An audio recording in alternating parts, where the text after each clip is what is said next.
try to juggle holding my notes and this microphone. We'll see how that works. So good evening, everybody. I want to thank you all for being here.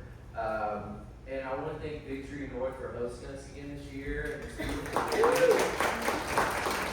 Brian, and everybody at Victory North. Those of you that don't know me, my name is Jacob Jarvis, and I've got the privilege of serving as the president of the Thomas Square Neighborhood Association. So tonight, we are going to dig into our first ever annual meeting. So this is a pretty meaningful moment for us. This is our first annual meeting through our updated bylaws that were adopted last December. So what does that really mean? Basically, that means that once a year, we're going to come together, go forward, and we're going to look at what the TSNA accomplished the previous year, and then we're also going to take a look ahead at what we're aiming to accomplish in the coming year. So right now, let's kind of dig into it a little bit. So, like I said, we're just going to step back. We're going to take a look at this new chapter, where we're at today, and the bigger conversation about where we're going. So before I go too in depth about that, I'm going to just give you guys a snapshot of our community. If everyone already knows this, forgive me, but I thought it would be nice to start out by just sharing some things about our community. So within the Streetcar Historic District, we have roughly about 2,300 households. From a census-based estimate, and that reflects a mix of single-family, multi-family units, carriage houses, you name it. So that just kind of gives you an idea of the scope of what our community looks like here in the Streetcar Historic District. We've got 103 plus local businesses. As everybody knows, we've got a diverse local business community here in Thomas Square and in Starling. So it's great that we have so many of those folks. And I think we really lead the city in that respect, at least in my opinion. Dietrich's saying yes, so he agrees with me. And then, just another thing to put into context, we're one of the largest historic districts in Savannah. We were established in 2005 with over 1,000 contributing structures, and we're a highly active, evolving neighborhood, which comes as no surprise probably to anyone here. So tonight I'm going to talk about the state of our association, and it's about stepping back, looking at where we started this new chapter a year ago, where we're at today, and beginning to look at a bigger conversation about where we're going. So, who is the TSNA as an organization, if you don't already know that? We are now a 501c3 nonprofit organization. So, at our core, we're a volunteer-led, community-driven organization. The modern version of the TSNA was established in 2015 through a merger of two neighborhood associations to represent what is considered the entire Streetcar Historic District. We're 100% volunteer-led and community-driven. We are a nonpartisan neighborhood association. And we're the official liaison between the residents and the city of Savannah. So that gives you just a snapshot of where we fit into the greater context of the community. All right, so now let's look back. Those of you that remember, about this time last year, we started a new chapter with our organization, and I want to take a look back at some of the things that we've accomplished over the past year. Well, 2025 was a foundational year for the TSNA. We launched the first ever action plan, bringing more structure and dedication to the work that we're doing as an organization. We achieved 501c3 nonprofit status last year, giving us a stronger legal and financial foundation for advocacy and future growth. We also completed a major overhaul of our bylaws last December, creating a cleaner elections process, stronger leadership, and expanding opportunities for members, including business members, to get involved. Last year, we saw significant member growth with roughly 25 to 30 members when we started, and we increased to more than 150 members, representing more than a 450% increase in our membership. We also established a consistent meeting schedule and a new home here at Victory North, which has helped us create continuity and momentum. We also launched Neighbors Night Out, which is our every other month community event series. If you guys have not been out to one of those events, we'll talk about it a little bit more here in just a minute, but I highly encourage you to attend.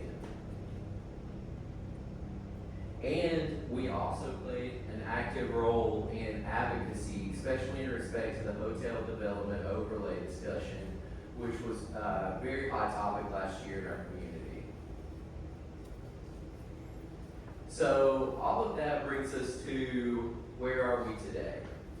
Alongside that growth, we introduced a new membership structure that includes individual, household, student, and business membership options, making it easier for more people to participate in a way that fits them. One of the most important changes in that is how, and actually, sorry, I lost my track, but this is 150 plus active members and growing. That was the stat that I wanted to share with you on that. And then our household memberships. And here we are. So business members. So one of the most important changes we made with the new bylaws last December was that we had business members now have an ability to have voting rights in our organization. This is a pretty pivotal change for us, which opens up a lot of doors and allows businesses to be a little bit more active in our organization.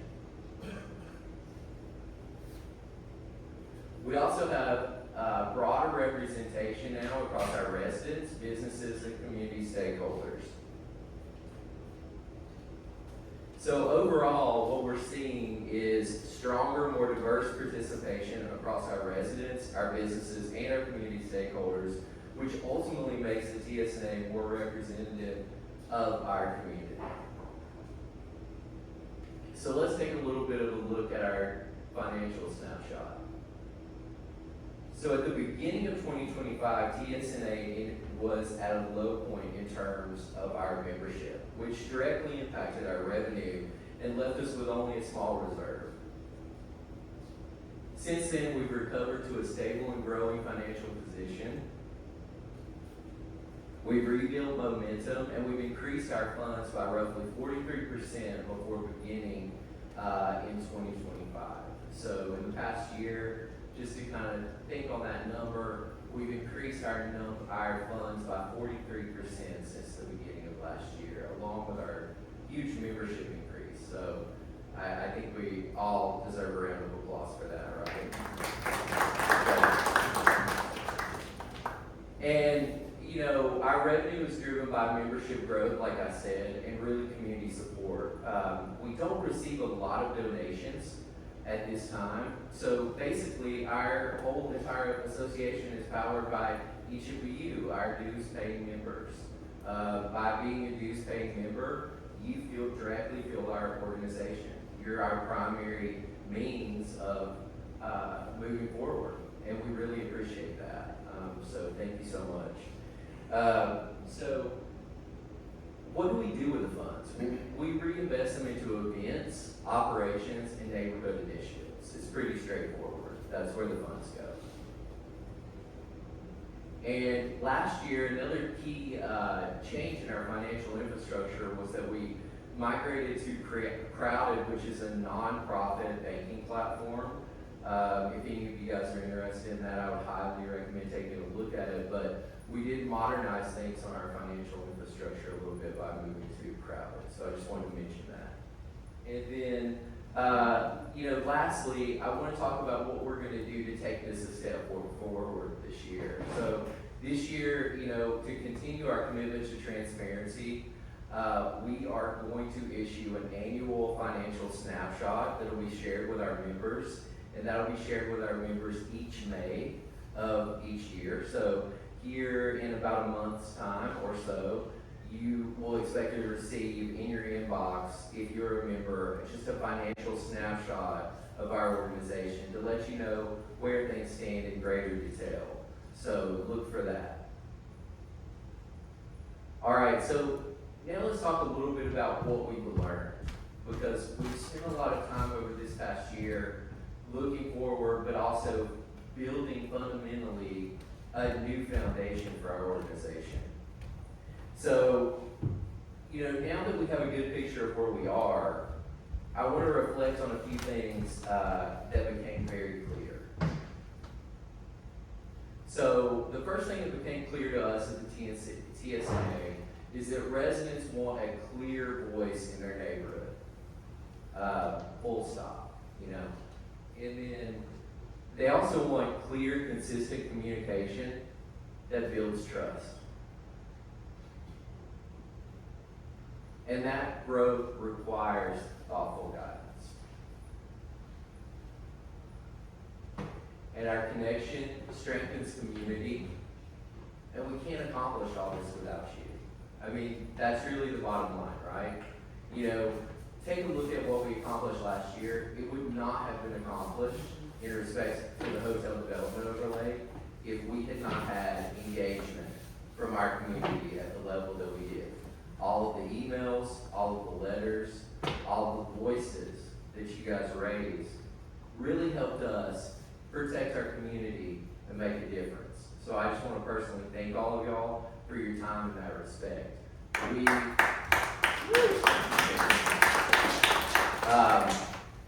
We saw that, we were humbled by it, and we appreciated it. And I wanted to make sure we touched on that here.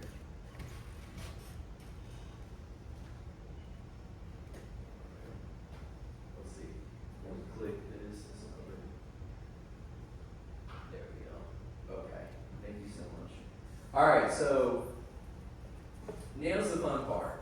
Let's look ahead at answering a question which I've had, I don't know how many people this year already asked me, which is, basically folks have said, what do we want the future of our community to look like? I've had plenty of people say that to me in different ways. They've said, we know what we don't want, but what do we want? And I've heard different versions of that. So this is just me turning that around into a different way. But what do we want our future of our community to look like? And how do we best guide and shape this future together? Oh, I have a typo there. All right, so, basically that leads to a bigger question, right? Because we all know in this room that growth is happening, change is happening, and the real question isn't whether it will happen. And if you go back to a meeting we had last year, I believe Bridget Lee from our city said, growth is coming for this community, whether we like it or not. We need to prepare for it, right? And so, I put it like this in my notes. I said, and the real reason, or the real question isn't whether it will happen, it's whether we will help shape it in a way that reflects the values of this neighborhood, or do we let other people shape it? And that's what it boils down to, right? So our approach for 2026. As we look ahead, we're going to be more intentional about how we approach our work at the TSNA. This starts with listening first. And it's a pretty simple idea, right? So we are going to listen to all of you because that's what we're here to do. And so, like I said, it's going to start with listening first. And then from there, we're going to use that input to make more informed, data-driven direct decisions. So, making community-led, data-informed decisions. Now, we're also going to strive even more, and I think we've made great strides in this already, but we're going to push it even further with better, clear, consistent, that's important, consistent. Communications. And we're going to expand those communications. So we want to make sure that we're moving forward together and that people understand what's happening in our community and they feel connected to the process, because that's important. That includes more regular email updates, the launch of a new news and updates section on our website, which is live right now. You can go see that. That launched about a week ago or less. And ultimately, this all moves back to coming together as a community and communicating as effectively as we possibly can, because we're all busy and we all have plenty of other things going on in addition to this. When did we get that? Oh, I think we did it. Sorry, it was a delay. All right, so now we go through a few steps. So this is step one to where we go from today. Step one, open now. You all may have gotten an email about it already. It's our community feedback survey. So it's open to the entire community. You don't have to be a TSNA member to respond. You don't have to necessarily live in our community to respond. You could just live in Savannah in general. But you do need to self-identify in an appropriate way so that we can sort the numbers out on the back end. But it is open to, like I said, the entire community. We want to hear from residents. We want to hear from businesses. We want to hear from church leaders. We want to hear from everyone. That's really the beginning of that. And then, what does it cover? Well, it covers some key topics. We cover safety, infrastructure, development, quality of life, and more. Really getting at both what's working and what we need to improve upon. And like I have up there, I see him scanning. You want to make sure if you haven't got an email or whatnot, just scan the QR code. You don't have to take the whole survey now, but you can load it up on your phone and take it later. The most important part of this is that these results will directly inform our priorities and our action plan as we move forward. So this is literally step one of where we're at. Now, before I go on to step two, I will say that, we're going to be doing a push with our survey. So we have about 1,000 door tags that we purchased. We're going to go around the community. You'll see myself or Linda or Jason or one of these fine folks up here on the board going around this community door to door, putting door tags on everyone's door that has a QR code for this survey, and on the flip side has a QR code asking them to join our association. We're opening the doors. We're trying to get as many people involved. If you get a door tag and it doesn't apply to you because you've already joined us, and we really appreciate that, give it to somebody that it does apply to. We've got several thousand households in this community. If we run out of door tags, we'll buy some more. We wanted to expand. I would love if this time next year I speak with all of you and I can come back to you and say, I haven't heard anyone say to me this past year that they didn't know that our neighborhood association existed. I'd like for everyone to be aware of that. I'd like for everyone to be aware that we're entering a new chapter. This is a different momentum. And if they've been a part of it in the past, we'd like to invite them to come back and try one more time. So that's step one. So now let's talk about step two. I call this the evolution of Neighbors Night Out. So if you guys haven't been to Neighbors Night Out before, I would invite you to come. So what we do is we have these meetings once, every other month, and on the alternate month we have a Neighbors Night Out. Now last year, we were getting it off the ground. We had a lot of successful Neighbors Nights Out. Folks love those.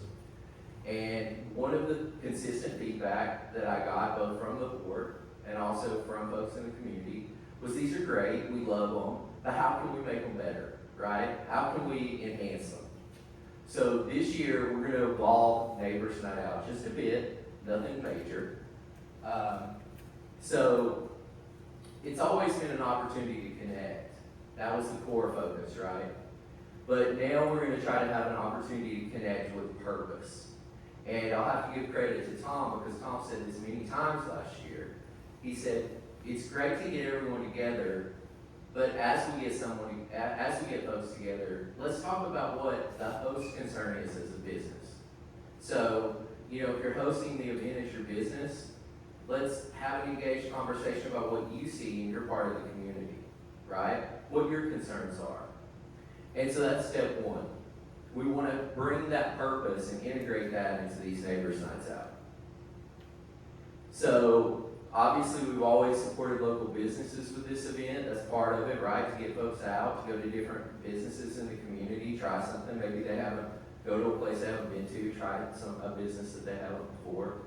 But we also want to do, like I said, those area-focused conversations. And so, what does that do? Well, the vision is that, and I've spoke about it with several of you already tonight before we started, this brings an opportunity together for us to have a different experience as a group than what we have here at a meeting. At a meeting, there's a lot of me talking or someone else up here talking, a lot of listening. I like that, that's great, that has a place and time, but I would much rather be having a one-on-one conversation with each of y'all. That's where I really shine. And so I want you to have an opportunity to have one-on-one conversations with myself. I want you to have an opportunity to have one-on-one conversations with all these fine folks up here. I want you to have a one-on-one opportunity to have a conversation with Dietrich, or some of the folks from the code compliance, or police department, or some of those folks. You know, whoever it is. And so that brings me to another piece of the puzzle, which is, I spoke with Dietrich about this last year. We want to get more engagement from the city of Savannah to attend those events. So I've already invited the code compliance folks to come to the event next month. I've spoken with Dietrich about it. I've spoken with the city manager's office liaison about coming.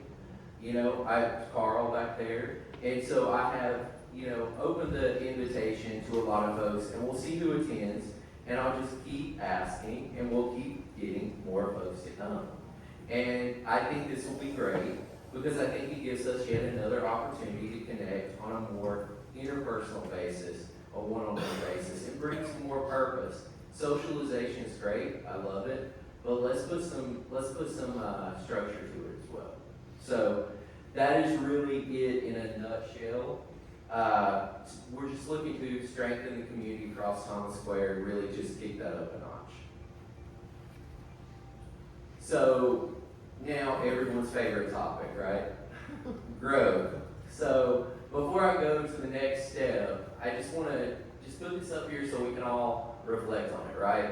So over the past year, development has been a major topic of conversation, and it's not going to go away. You know, we're continuing to see interest and activity across our community, and the growth has real impacts. It impacts our neighborhood character, our infrastructure, our overall quality of life, our way of life. I sat down and read every single email that was written on our behalf when we were going through the hotel development overlay process. Personally read them all. And one of the things that the emails reflected was that there was a bigger problem here than hotels. Folks said no to hotels because they felt like there were other things that we needed to address first. And there were other priorities. I heard a lot of discussion about infrastructure. I heard a lot of discussion about traffic calming. A lot of different areas of concern throughout our community, things that we need to address as a community. And they're all really symptoms of something that is overall, depending on your perspective, maybe a good thing, right? People like our community. You know, I was speaking with someone before the meeting tonight, they said, this is the neighborhood where everyone wants to be. Well, I tend to agree with that, right? I love living there. I think we all do. And we, you know, it's a double-edged sword. You know, it's great to be in the place where everybody wants to be. but it's also something that we have to constantly keep a watch on, right? Because we want things to grow and evolve in an intentional way that's respectful of, our neighbors, our history, everything else in our community.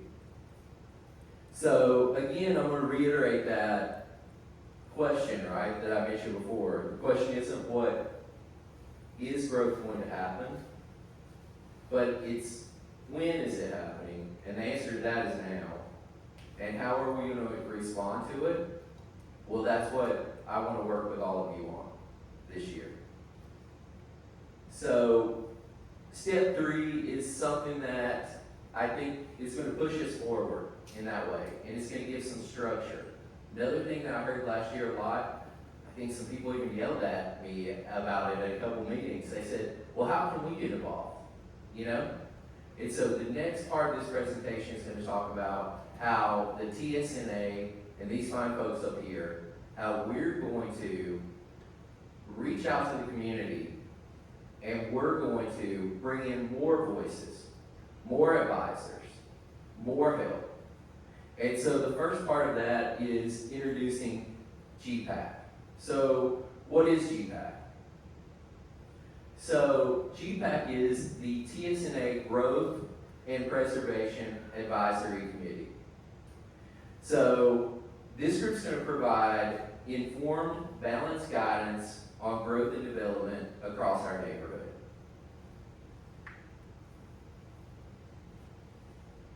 They're going to support the development of a long-term vision for the neighborhood, working towards a more cohesive and thoughtful approach to planning in our neighborhood. And they're going to evaluate projects and provide recommendations to the TSNA board. Now, that'll be part of its role to ensure that our positions are consistent and well-informed. A lot of people asked last year, well, how are we making decisions on these things? When someone comes to us and asks us for a letter of support, who's really deciding that? Where's that coming from? Well, it's important that we have lots of perspectives. We have perspectives of our residents. We have perspectives of professionals.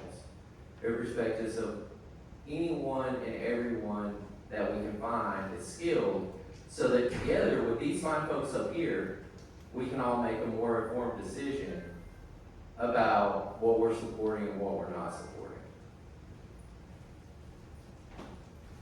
And overall, that strengthens our ability to advocate through that expert-driven guidance and ultimately that data-driven approach.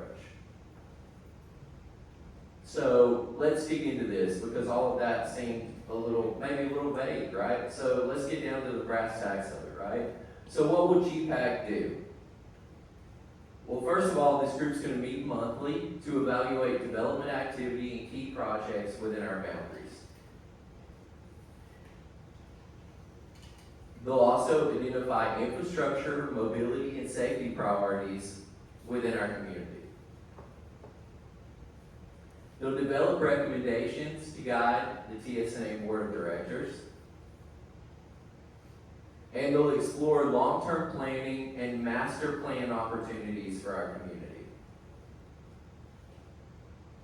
Now, how is this going to work?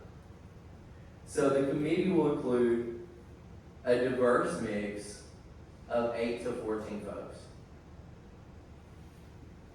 It's going to be comprised of neighborhood residents, just like all of you. Also business owners. Yes, I know this one might really scare some of you developers, right? But we have to bring them into the conversation. Can't just shut them out. And then also industry professionals, architecture, city planning, real estate, related fields, all of these folks. So we're going to bring together everyone and bring them around the table. And we're going to start having this discussion. I have to say, I don't think Carolina is here tonight, but Carolina gets some credit for this and what this evolved into, which is one of our neighbors, because she attempted to do that, early in the year. to start that dialogue. And she really left an impact on myself, I think all of these folks, in saying, you know, if we're going to chart a path forward, we need to have everyone at the table. No matter how we feel about that person, what our thoughts are, there needs to be a dialogue, right? You have to set aside your differences and start a conversation. So this is how we do that, right? GPAC. So they're going to meet, GPAC will meet monthly as a standing advisory committee for the board of the Thomas Square Neighborhood Association. First meeting will be next month. This is going to, and this is an important factor, I think this is something that there would be questions about, right? This is non-binding recommendations to the TSNA board. None of these folks here are obligated to follow the recommendations of the GPAC, but I think it's better to have them than not to not, right? But they are non-binding. And before I move on, I'll just say, in respect to GPAC, if you scan the QR code, there's more information that goes into depth and really puts it in succinct one-pager. If you didn't, you can go to our website. We're going to have information there about GPAC, which I'll probably put up there later on tonight now that we've announced it. Step 4, we're introducing Adopt a Block. Now, Adopt a Block is something that we have, the idea, really, the spark of the idea came from a meeting that the city of Savannah held about a year ago that I attended, which talks about a legacy program that used to be popular in Savannah called block captains, right? Where folks, you had a block captain, they took ownership of their area and, coordinated different things, liaised with the neighborhood association, things like that, right? So what we did is we took that idea, and then thanks to Linda and Jess here, who had the idea of Adopt a Block. And also in conjunction with that, they mentioned Adopt a Drain, right? Where you maintain a drain, things like that. So what the idea is here is that we're going to have a simple, hands-on way to get more areas involved in our community, right? And there's no committees required, it's flexible participation for everybody. We're all busy. We don't need another committee, right? We just need to take pride in our area, right? So what this looks like is we've divided the neighborhood into, and if you go to scan the QR code and go to the website, you'll see a map of 36 quadrants, roughly, in our neighborhood. So if you want to adopt a quadrant that you live in, you can adopt that one. If you're a business in that quadrant, you want to adopt it, you could adopt it. It's a first come, first served basis. If we get more requests for a particular block, so let's say you put in a request, your neighbor put in a request, we get 2 or 3 requests, all I'm going to do is just connect all of y'all together and say, okay, y'all work together on this, and pick one person for us to be in contact with about that block. And you can call that a block representative like we did, you can call it a block captain like it's been in the past, but that's what we're building here. So, objective, take pride in your block and make a visible impact on our community. Now, I already went through some of this, so I'm not going to repeat myself, but like I said, you choose your block off of the website, so you scan the QR code, or you can go to our website, it's under initiatives, and you'll see Adopt a Block in the main menu. You choose one of the blocks and you fill out the form. It takes 2 minutes. And then we're going to just take simple, ongoing actions. We're going to stay connected, and we're going to be here to support you and update you however you need the TSNA to support you. It's going to be take your own ownership of your own block. We don't want to micromanage it, but we'll help you how we can, whatever you need. So, what happens from here? Well, from here, if you can't tell, the theme of tonight is action and listening, right? So let's listen and let's take some action this year. So we're going to be starting to collect and review feedback from the community survey.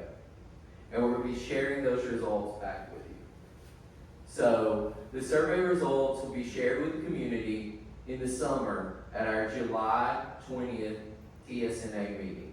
That's going to give us a nice, good long time to get as many people, as many door tags, as many conversations, as many people pestering their neighbors to take the survey, because we want to really get a robust survey. You know, the hotel development overlay, I worked on that survey with Jason and Nancy from the VNA, and that survey, you know, we garnered close to, I think it's around 800 or so responses.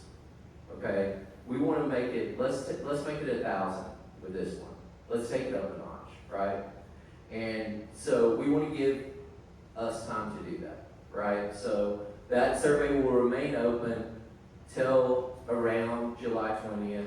I'll let you guys know. We'll probably close it a little bit before that meeting so that we have time to look at the results and put together a summary for you. Like I said, your impact on the survey will directly shape the priorities and initiatives. So again, I'm begging you, please respond to the survey. It does take maybe 15 minutes. Adopt a block program is going to be launched starting today. I saw you guys scanning the QR code. Initial participants can start work this spring, right now. You know, let's get it started.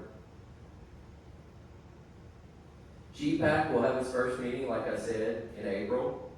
You'll hear more announcements about that. If you're interested in GPAC, if you think you're a good fit, if you want to sit on that committee, if you want to devote that time to it, I would love that. I sent out some invitations to some folks, but you know, we are nowhere near the 8 to 14 yet, so there's some open slots. If that's something you're interested in being involved with, you have the time to meet once a month, we would love to have you. Please let me know. I'll give you my card, I have that, you can give me an email, we'll work together, we'll put that together. We already have some really great folks signed up for that. Some business leaders have decided, you know, to join us. We have some residents that have decided to join us. So, you know, if you're interested, please, you know, contact me. And Neighbors Night Out, our monthly litter cleanups, and new engagement opportunities are going to continue to expand as we go throughout the year. This doesn't cover everything that we're going to be doing this year, but this gives you a good idea of what we're going to be focusing on, the key points.